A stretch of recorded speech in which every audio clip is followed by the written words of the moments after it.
नमस्कार मित्रांनो, आज आपण या व्हिडिओमध्ये ज्येष्ठ नागरिकांसाठी शासनाकडून सुरू करण्यात आलेल्या अशा काही योजनांविषयी जाणून घेणार आहोत, ज्या योजनांमुळे ज्येष्ठ नागरिकांना खूपच फायदा होणार आहे। सोबतच त्यांना या योजनांद्वारे आर्थिक लाभ सुद्धा मिळणार आहे।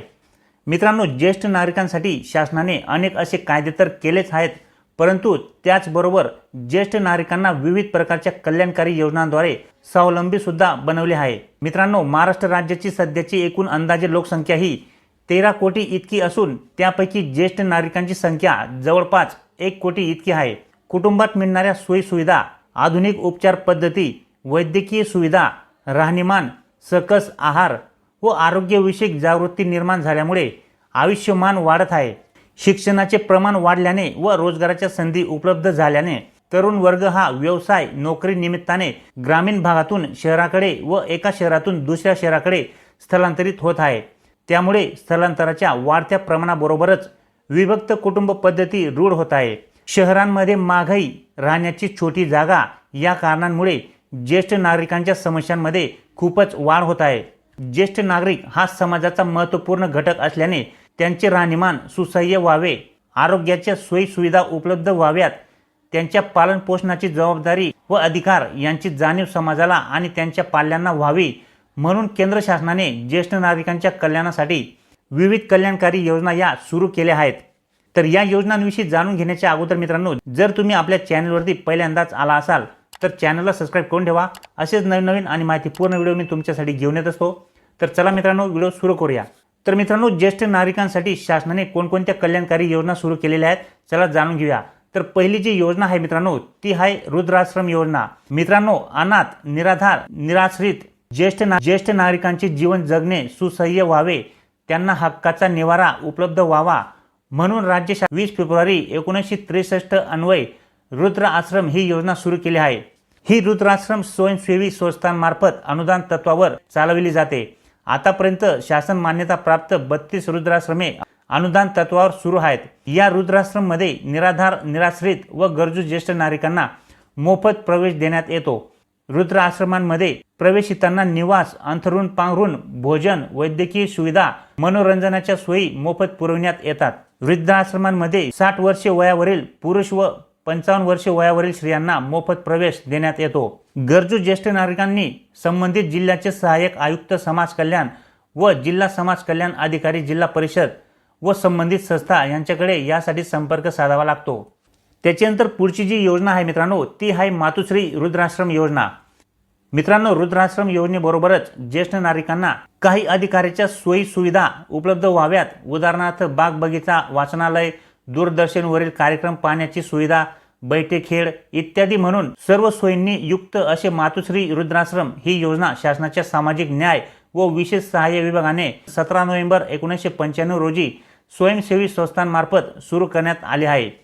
या योजनेअंतर्गत शासनाने 31 जिल्ह्यांमध्ये 5 एकर जागेवर सुसज्ज मातुश्री वृद्धाश्रम बांधलेले असून हे वृद्धाश्रम स्वयंसेवी संस्थांमार्फत विना अनुदानित तत्वावर सुरू करण्यात आले आहे। राज्यात सद्यस्थितीत 23 मातुश्री वृद्धाश्रम सुरू असून प्रत्येक मातुश्री वृद्धाश्रमाची प्रवेशितांची संख्या 100 इतकी आहे।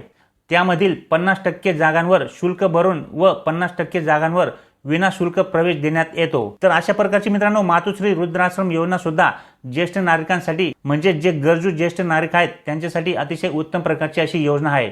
त्याच्यानंतर मित्रांनो, पुढची जी योजना आहे ती आहे संजय गांधी निराधार योजना। मित्रांनो, या योजनेअंतर्गत निराधार, अंध, अपंग, शारीरिक मानसिक आजाराने रोगग्रस्त व्यक्ती, विधवा, अत्याचारित महिला, वेश्या व्यवसायातून मुक्त केलेल्या महिला, घटस्फोटित महिला यांच्याबरोबरच निराधार व आर्थिकदृष्ट्या मागास वृद्ध नागरिकांनाही लाभ देण्यात येतो। त्यांना प्रति महिना 1000 रुपये देण्यात येतात। आता या अनुदानामध्ये वाढ करण्यात आली आहे। आता या योजनेअंतर्गत दरमहा 1500 रुपये इतकी मदत या ठिकाणी पात्र लाभार्थ्यांना देण्यात येते। याच्यामध्ये ज्येष्ठ नागरिकांचा सुद्धा समावेश आहे। या योजनेचा लाभ घेण्यासाठी तुम्ही तुमच्या संबंधित तालुक्यातील तहसील कार्यालयामध्ये जाऊन संपर्क साधू शकता। त्याच्यानंतर मित्रांनो, पुढची जी योजना आहे ती आहे श्रावण बाळ योजना म्हणजे राष्ट्रीय वृद्धापकाळ निवृत्ती वेतन योजना। मित्रांनो, या योजनेअंतर्गत सुद्धा 65 वर्षावरील स्त्री आणि पुरुष ज्येष्ठ नागरिकांना लाभ देण्यात येतो। योजनेअंतर्गत राज्य शासनाचे रुपये 400 व केंद्र शासनाचे 200 असे एकूण 600 रुपये इतके अर्थसहाय्य प्रतिमाह देण्यात येते। या योजनेच्या अनुदानात सुद्धा वाढ करण्यात आली आहे। ही योजना संबंधित तालुक्याचे तहसीलदार यांच्यामार्फत राबवण्यात येते। या योजनेअंतर्गत पात्र लाभार्थ्यांना लाभ घेण्यासाठी त्यांच्या तालुक्यातील तहसील कार्यालयामध्ये संपर्क साधायचा आहे। त्या ठिकाणी तुमचे डॉक्युमेंटेशन हे मागितले जाईल आणि तुम्ही पात्र असल्यास तुम्हाला या ठिकाणी दरमहा आर्थिक लाभ हा मिळेल। त्याच्यानंतर मित्रांनो पुढची जी योजना आहे ती आहे इंदिरा गांधी राष्ट्रीय वृद्धापकाळ निवृत्ती वेतन योजना। मित्रांनो या योजनेअंतर्गत सुद्धा 65 वर्षावरील दारिद्र्य रेषेखालच्या ज्येष्ठ नागरिकांना लाभ देण्यात येतो। योजनेअंतर्गत राज्य शासनाचे रुपये 400 व केंद्र शासनाचे रुपये 200 असे एकूण 600 रुपये इतके अर्थसहाय्य या योजनेअंतर्गत सुद्धा प्रतिमाह निवृत्ती वेतन म्हणून देण्यात येते। आता या योजनेच्या अनुदानात सुद्धा शासनाकडून वाढ करण्यात आली आहे। ही योजना संबंधित तालुक्याचे तहसीलदार यांच्या मार्फतच राबवली जाते। तर अशा प्रकारे मित्रांनो विविध कल्याणकारी योजना या शासनाकडून ज्येष्ठ नागरिकांसाठी राबवल्या जातात। या योजनांचा लाभ जर ज्येष्ठ नागरिकांनी घेतला तर निश्चितच त्यांचे जीवन हे अतिशय आरामात ते जगू शकतात। सोबतच त्यांना त्यांच्या आर्थिक गरजा भागवण्यासाठी शासनाकडून या योजनांमार्फत आर्थिक लाभ सुद्धा देण्यात येतो। तर जर तुमच्याही घरी कोणी ज्येष्ठ नागरिक असतील मित्रांनो तर या योजनांचा लाभ नक्की घ्यायचा आहे। तर माहिती तुम्हाला आवडली असेल मित्रांनो तर लाईक नक्की करा। चॅनलवर नवीन असाल तर चॅनलला सबस्क्राईब करून ठेवा।